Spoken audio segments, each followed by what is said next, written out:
Whether living today or in ancient times, all humans share a common habit: the need to defecate. Yet, hardly anyone stops to wonder how the very first humans on Earth handled this matter. Just imagine, no parents to explain the rules, no elders to pass down instructions, no writing, no civilization, and no one standing by to say this is the right way to do it. So, what exactly did they do? Your first instinct might be to assume the question doesn't matter. Early humans were busy staying alive, hunting, dodging predators, searching for the next meal. Why would something this ordinary even register as a problem worth solving? But here's what makes that assumption fall apart. These were the same people who learned to tame fire. The same people who figured out how to bring down animals many times their size. The same people who found ways to survive ice ages that would kill most of us in a matter of hours. Is it really believable that a species capable of all that simply ignored something every single one of them faced every single day? Or is it possible we've been overlooking one of the oldest, most universal habits in human history? Here's the real challenge though. Nobody was around to record it. The first humans left no notebooks, no carvings, no instructions passed down explaining how they handled it. So how could we possibly find out now, hundreds of thousands of years later? For most of history, we couldn't. Then archaeology found a way in, not by stumbling onto some perfect answer buried in the dirt, but by changing the question entirely. Instead of asking what early humans used, researchers started asking something far more useful. What kind of evidence could actually survive this long?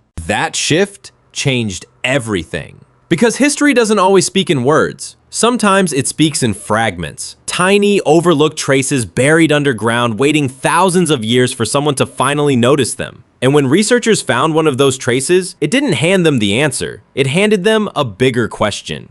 Before we get into what that clue actually was, hit subscribe. This channel exists to dig up the strange, overlooked corners of human history, the questions nobody else thinks to ask. You will not want to miss where this one goes. That clue came from ancient latrines, pits dug by people who lived thousands of years ago. Buried in the hardened layers of waste, scientists found something almost invisible to the naked eye: parasite eggs, preserved for centuries in the dried sediment. This field even has a name: paleoparasitology, the study of ancient parasites and what they reveal about the people who carried them. Under a microscope, these eggs tell a clear story. The people who used these latrines were dealing with intestinal parasites regularly, which means poor hygiene was a real and constant risk, not a rare inconvenience. So this was real evidence, physical proof, not guesswork. But here's where the excitement runs into a wall. Parasite eggs can confirm that a problem existed. They cannot tell you a single thing about how anyone solved it. No fibers, no tools, no trace of what touched the skin afterward. In other words, science had just proven the mystery was real, while making the actual answer even harder to reach. One question got answered, a bigger one took its place. If the evidence itself wouldn't reveal the method, the next place to look wasn't underground at all. If the ground itself wouldn't give up the answer, researchers needed another way in, and they found one. Not by digging deeper, but by looking sideways, at people alive today who still live without modern plumbing, modern products, or modern conveniences. To be clear, these communities are not frozen replicas of our prehistoric ancestors. Nobody who studies them treats them that way. What they represent instead is something more useful, a working model of how humans solve the exact same problem using only what their immediate environment provides. Anthropologists call this ethnographic analogy, using observable human behavior today to reasonably infer how similar problems were likely handled in the deep past. It isn't a guess pulled from nowhere. It's logic built on the fact that human bodies and human needs haven't fundamentally changed.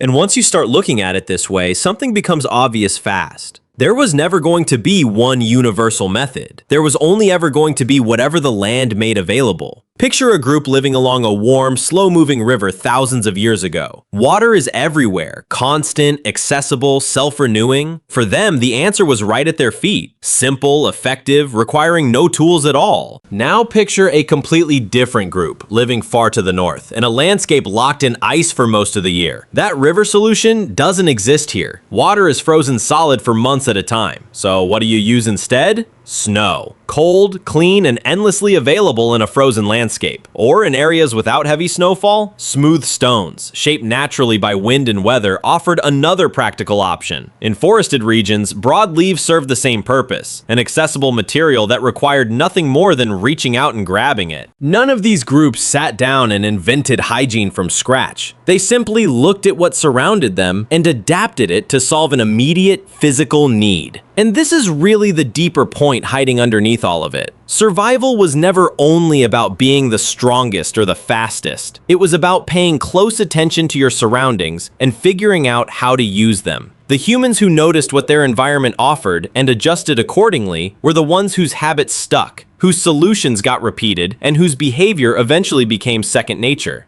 That's really what adaptation looks like up close. Not one dramatic invention passed down from a genius ancestor, but hundreds of small, practical decisions made independently in completely different corners of the world, all solving the same basic problem in whatever way the land allowed. So by the time humans started forming permanent settlements, this pattern was already deeply embedded. Every environment had already quietly written its own answer. Rivers had their answer, ice had its answer, forests had their answer. And each solution worked because it fit the world it came from, not because anyone taught it to the next generation through words. But something was about to change everything. Once humans stopped moving and started staying in one place, a personal habit was about to turn into something much bigger than any one person or any one river could handle alone. Once humans stopped wandering and began settling permanently, everything about this problem changed scale. A single river solved one family's needs. It could not quietly absorb the waste of hundreds of people living in one place year after year. What worked for a handful of wanderers became a genuine public health risk for a crowded village. Personal habit was no longer enough. The problem now belonged to the entire community, not just the individual. And wherever humans build dense, permanent societies, history shows the same pattern repeating. Private struggles turn into public systems. The next place this played out wasn't a village at all. It was an empire.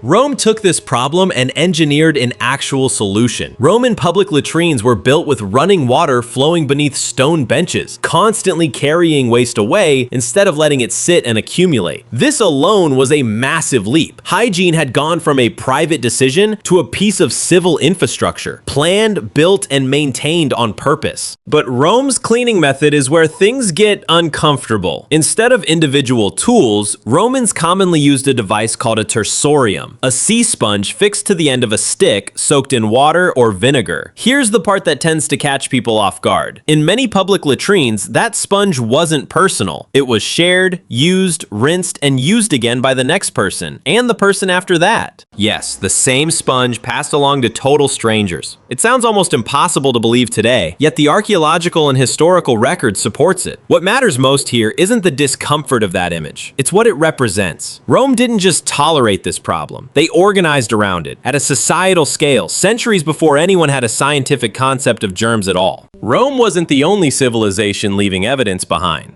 Thousands of miles away, in ancient China, archaeologists uncovered something even more direct. Small wooden sticks wrapped in cloth, dating back roughly 2,000 years. At first glance, they look unremarkable. Under laboratory analysis, they turned out to be some of the clearest physical evidence of personal hygiene ever recovered from the ancient world. These personal hygiene sticks were designed to be used, then likely discarded or cleaned for reuse. And when researchers examined them closely, they found something extraordinary still clinging to the surface: preserved parasite eggs. The exact same category of evidence that first opened this entire investigation. This is the moment where the two threads of this story finally connect. Remember the parasite eggs found in ancient latrines? The ones that proved a problem existed but couldn't explain how it was handled? Here, for the first time, both pieces sit side by side. Proof of the problem and proof of the actual tool used to address it on the same physical object. Unlike the river, the snow, or the smooth stone, this wasn't something simply picked up from nature. It was shaped, prepared, and reused with intention. It represents a real technological step, a purpose-built object designed specifically to solve this one problem. And it forces an important question. If a solution this deliberate existed 2,000 years ago, how much further back does this kind of intentional problem solving actually go?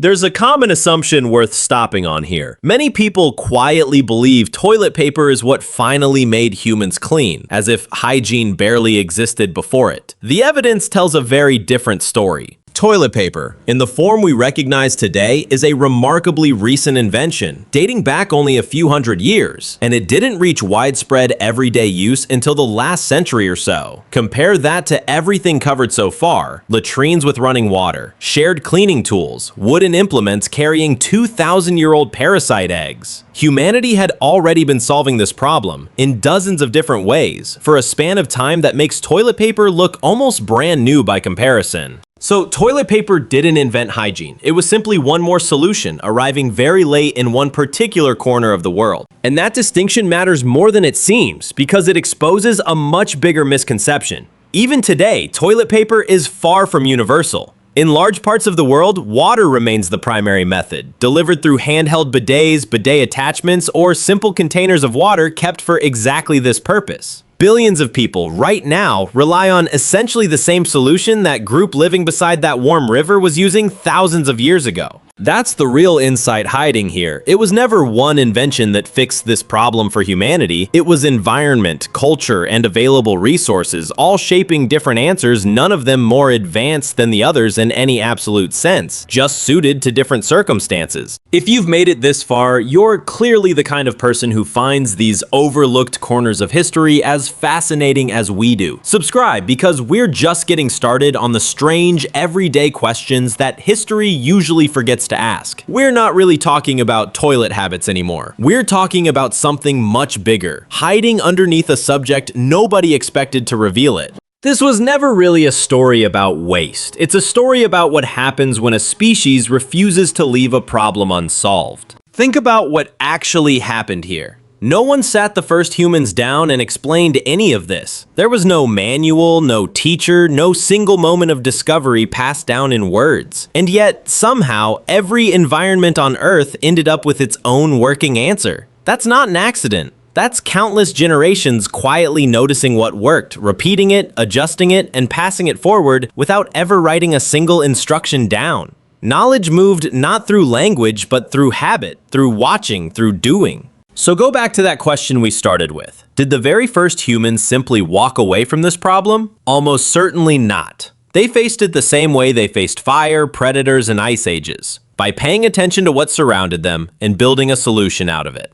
The tools changed. Water gave way to snow, snow gave way to stone, stone gave way to sponges and carved wood, and eventually to paper. But the instinct underneath all of it never changed at all. Humans don't walk away from problems. We quietly, endlessly figure them out.